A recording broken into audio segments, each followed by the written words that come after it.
on the mountaintop while saying goodbye to the most successful season in franchise history. It was the longest season of any team in the NAHL, 72 games. Ben Dacu takes us through the final stop of a long season.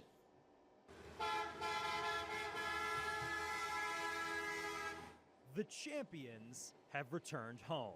It was the best regular season in Bobcats history. They won the division title. They won the NAHL regular season title. They had the most wins in a season in franchise history. All of it led to this.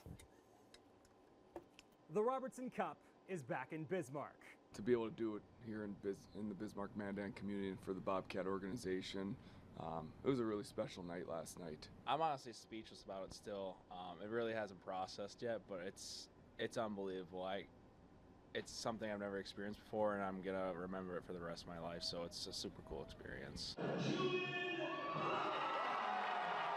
Bobcats forward Julian Beaumont was named tournament MVP, but the veteran thought it should have gone to his goaltender.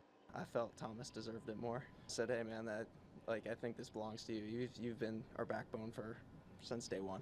He scored our game-winning goal to go to the final. He's very well deserved of it. 15 of the players the Bobcats dressed in the Robertson Cup Championship used their final year of eligibility.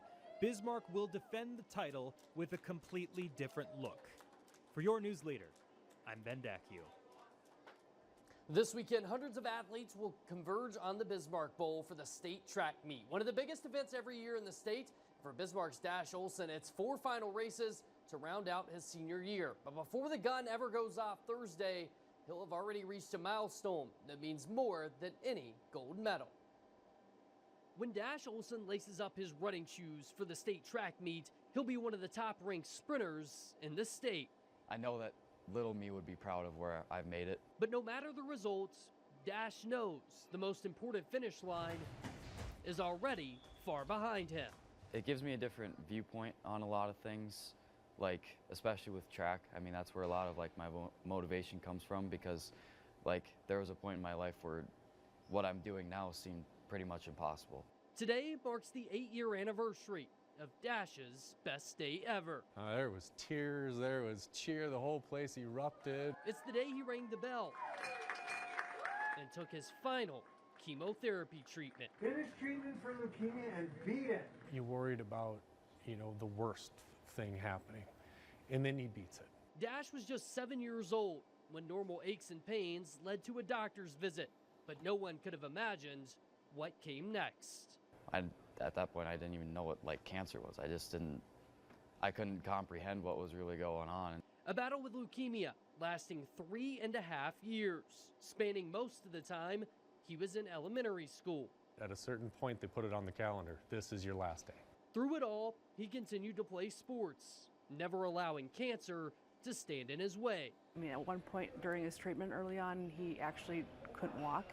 So now to see him out running fast and being one of the best, it just totally blows my mind. He amazes me. So this week, he prepares with pride.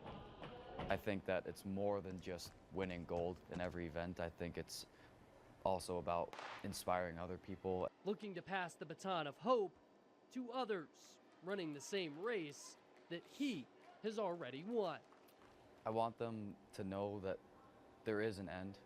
There is a light at the end of the tunnel. Dash's efforts on the track have paid off, signing to run at the University of North Dakota next year, something that seemed impossible as an elementary schooler. WDA baseball teams braved the weather today for a pair of play-in games. Bismarck runs away with a 10-2 win, while Century wins the other play-in game 4-1. So here's how the bracket shapes up for tomorrow. The seeds can almost go out the window with this top 6 teams separated by just 2 games.